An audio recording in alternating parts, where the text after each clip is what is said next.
Basshead family, what is going on? Thank you for checking into another video. In this video, we're going to be looking at this Taramps sound processor. We're going to be going over a full detail on this, showing y'all how to hook it up and use it, and going over why you would want to use one of these things. Y'all, thank you so much. Stay tuned. Before we get into it, I want to give Marlon over at brearthquake.com a huge shout out for sending me this to test out for y'all. Now, I'm not affiliated with Taramps or anything like that, so obviously this will be a completely honest review and everything. But Marlon is a distributor for Taramps, Stetson, and some other brands like that. So if you want to check out their website, there will be a link in the description below. And if you use the coupon code Parker, you will get an extra 10% off. So Marlon, thank you so much for helping support the channel. And y'all, please go show brearthquake.com some support too. So I've had a lot of people commenting on my videos saying I really need to look into some sound processors and just some different stuff like that. So when Marlon said he wanted to send me this, I figured that would make for an awesome video, something a little bit different to show y'all. So of course, this is the Taramps Pro 2.6S digital sound processor. So let's take a little look at this thing. Comes in a really nice looking box to start out with. Pretty cool. We of course get a Taramps decal, and here is the sound processor. It is a decent size. I have a really small hand, and it's a little bit bigger than my hand. And let's peel the plastic off. Y'all, that is always so satisfying.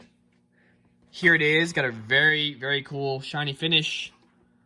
So we have one pair of inputs and 3 pair of outputs. So you can run 3 different amps. So you could run a sub, mid, and high amp if you wanted, or something like that. We have our power, ground, and remotes up here. Of course, just teeny wire. You don't really need anything in this besides something to turn it on. This is not an amplifier or anything like that. Over here, I've got my workbench. So we'll be kind of using this as a test place to show you how this works. This is set up exactly like you would have it set up in a car. We have a battery charger over here that, of course, would act as your alternator. And we have this ran off of a 12-volt battery. I do have a full little series showing how I built all this, should you want to see it. But at the moment, we just have these speakers and tweeters ran off of the head unit, which for this shop does fine.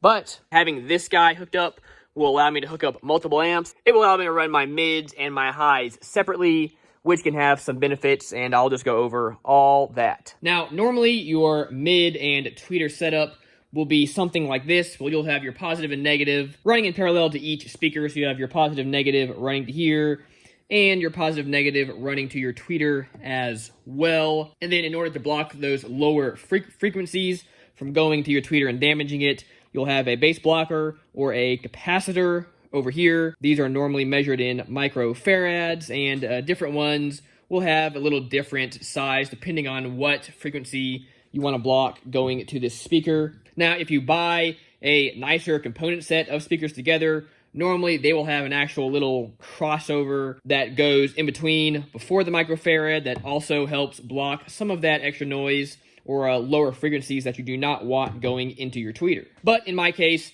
there's no active crossover. I just have this capacitor, which does fine. I've had this playing for months. It sounds great, gets the job done. But while this works, it really limits the control that I have over my system. Now, when using a sound processor like this allows me to individually kind of control what frequencies are going to be running to each of my speakers. Now, that being said, I'm still going to leave the little capacitor on there as kind of a fail-safe. Should a setting get messed up on this or something like that, this will mostly block those really low signals from getting into the tweeter and damaging it, but still this just gives for that extra control and allows to make some nice adjustments. Now, hooking this guy up is super easy. You've got a 12-volt constant, remote wire, and a ground wire. So I have, of course, the power wire fused, and then I just ran my positive and negative off of these wires here that run to my battery. You could run straight to your battery, of course, if you wanted, or whatever works for you. And then I've got my remote wire ran from there as well. So let's power this guy on.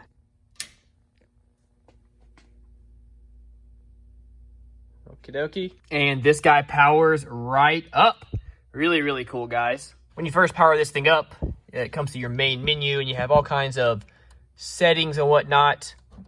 Now, when I first opened it up, it was on Portuguese, so I had to go. But let's see. So it started out, it was just 3 over, and then you just click on it, and you can go through and select the language. To go back, you just hold it down, and it'll bring you back to the main menu. Now on my radio, I've got my RCAs coming out of the front ports. You could do the front or the rear. For this demonstration, though, we're not going to do the sub port, just because I want to show that basically this guy will do that for you. I'm going to go over here to settings, going to go to audio, going to go to high pass settings, and we're going to turn it off just so that way all the bass will be going out of these RCAs. So basically the full range will be coming out of these 2 RCAs, which will then be going into this guy. Now to demonstrate how these settings work, I'll show you. Of course, I have my 2 RCAs going into the input sections over here. We have all of our outputs. Now outputs 1 and 2 are going to be subwoofer, 3 and 4 are going to be mids, 5 and 6 are going to be highs. We're going to click once to main menu. We're going to go to audio. We are going to go to the crossover because that's the main function that I want to show y'all. So to start out with, we can set the high and low pass filter for each of the channels. So we'll start with high pass filter. This is lets anything above, of course, this pass. So of course we're on output 1, so we'll leave that at 20 hertz, since that'll be for the sub. We'll then go to low pass filter. You can see I've set it to 100 hertz. So we can go through the different ones. So now we can go over here to output 2. You can see it is set at 20,000 hertz. So we just turn it down. And again, since it's bass, I'm going to set it at 100 hertz. You could do 90 hertz. You could do 120 hertz. You could do whatever you want to do, but that's just what I am going to do. Next up, we'll go to output 3. This will be for my mids. I will set the high pass filter to, we'll just say 100 hertz. Again, you can do whatever you want to do for your specific system. This is just kind of to show how this works.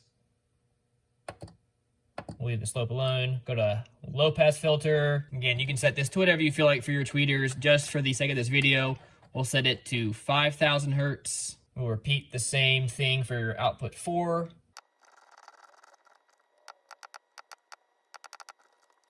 We'll then go to output 5. We'll set this high pass filter to 5,000 hertz, because this will be for the tweeters. So this will block any frequencies below this 5,000 hertz. We'll leave the low pass filter alone. We'll of course let the tweeter play all the way up as high as it can. Again, you can set this for your specific tweeters and whatnot. We'll then go to output 6 and repeat. Leave low pass filter alone. Now we have some other audio adjustments. We have I/O routing. We have delay. We have phase. You can click here to go to the different outputs. And again, you can change your phase if you'd like to. We have a limiter. We have a output level. So let's say your tweeters aren't quite loud enough. You could set those levels a little bit higher on here, just like that, just to keep everything in sync. You can go higher or a little bit lower. We have output parameters, EQ. So this is kind of cool. You have a full EQ in here for each one of your outputs. Output cloning. So you can set your output cloning. So you can set 1 to equal to instead of having to do the settings for each individual one. That's pretty cool. We'll click on that. So instead of setting 1 and then setting 2, this will just set both of them, which is perfect for what we are doing in this application. So 3 should equal 4, 5 should equal 6. So that's that, guys. There's of course a ton of cool settings that I'm not going to go into in this video because honestly they are beyond me, but that should show you at least kind of the basics so you can get started with this guy. You also have some other settings. Of course, you have your audio settings as we did. You have audio generator, of course, language. You can save your configurations. You can load your configurations. So you can have presets for different systems or whatnot, which is pretty cool. You can add a password to this thing so somebody can't come in here and mess with your configurations. That is really, really neat too. So real quick to demonstrate that this does work, I just have line 1 and 2 of the outputs hooked up going to my sub. Of course, we have this plugged into the speaker outputs, not the sub outputs, so there is a full range of music coming through that. But when I play something here,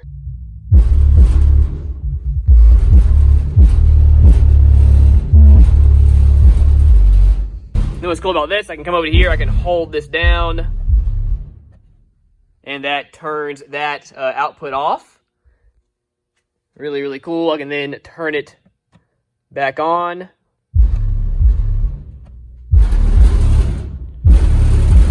So that should give you a good idea kind of how cool this thing is and what it is doing and what it allows you to do. So next up, I'm going to hook up both of these little amps over here just so we can have 1 amp to power my mids, 1 to power my tweeters, just so I can demonstrate how this guy works. Now, of course, you don't have to set this up like this. You can set this up whatever way you want. You could have just 1 channel for your sub, 1 for 1 amp, 1 for another amp. One thing is pretty cool. Let's say I wanted to add maybe an external amp that powers a speaker outside somewhere, but I don't want it on all the time. Instead of having a kill switch on it, I could have one here. So like lines 5 and 6 could be that amp. I could just come over here, turn it on and off from here when I wanted to play the music out there, which is really, really cool. Also could individually adjust the volume right here for that amp as opposed to the volume for the speakers inside the shop.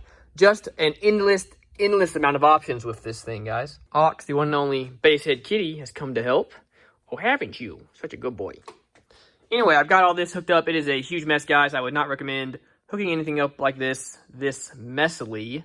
But I'll quickly show you what we got once Mr. Ox moves. So we've got these 2 amps kind of makeshift hooked up. Again, if I was going to do this permanently, I would not do it this messily.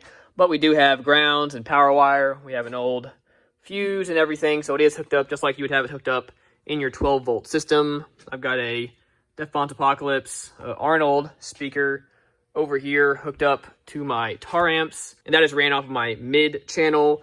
And then I've got a SoundCube Super Tweeter over here on this little dual amp I had sitting around. That's ran off of my high outputs. And of course, we have the subwoofer amp ran off of the ones I have set up for the low outputs. So this will allow me to demonstrate how this thing can work.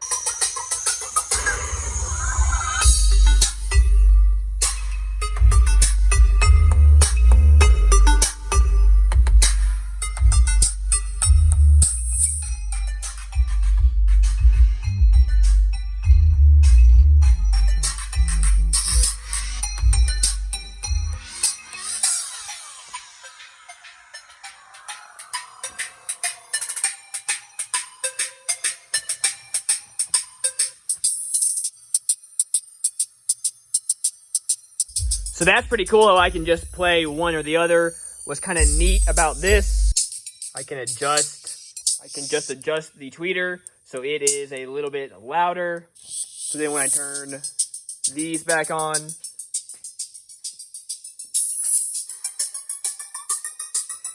now the tweeter is a little bit louder and set a little bit different than these speakers.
Now, obviously, with your system, you'd have more than one speaker and one tweeter probably, but that just kind of demonstrates how useful having this guy can be with a system like this. This is especially useful if you're maybe running off of a stock head unit, so you don't have separate outputs for a subwoofer and your speakers and whatnot. You can get a line output converter, run it to this guy, and then you could do all your controls and whatnot from here. Really, really cool, guys, and really, really handy. Another cool thing about this is you can take this right here, and you can just unplug your little wire connections. That is super, super handy. If for some reason you got to pull this out or whatever, don't got to unscrew all these. Now, I will say this just has the little teeny connectors right there, and you can pop the wires out somewhat easily. Now, obviously, if you're hooking this up, you're going to have your wire super secure, so that hopefully won't be a problem, but that is something to note. Another thing to notice, I am hearing a little bit of static through this thing. Now, when I run a RCA, any of the RCAs from my unit directly to the amps, I don't get any static, but when I do run it through here and then back out, I am hearing some faint static. Now, that could just be something to do with the wiring, the grounding, or something like that. I'm not 100% sure. I know on these things, sometimes if you ground the body of the unit, or sometimes you have to ground the ground on the actual RCA plug itself, sometimes that can help, so not too worried about it. Again, this is just kind of a makeshift setup to show why you would want to use this. But other than that, it did really well. All the controls are super, super awesome. This thing is really cool, guys. Well, y'all, obviously there are a ton more options that you can do with this little guy, but this is just a brief overview showing y'all some of the main features and showing you how to hook this up. So I really hope it was helpful and that you appreciate it. Y'all let me know what you think. I think this thing retails for about $125. And of course, if you remember to use my discount code, which is Parker, you'll get extra 10% off over at BREarthquake.com. So y'all, please go support them. I really appreciate them sending me this guy to make a video for y'all. So once again, Marlon, thank you so much. All right, guys, that's going to do it for this video. Thank you so much for watching. Let me know what you think. If you want to see some other different stuff like this, let me know. Or if you just rather see more sub reviews, let me know as well. That is mostly what I will be doing. But anyway, guys, thank y'all so much once again. Really appreciate each and every one of you. And as always, keep basing on.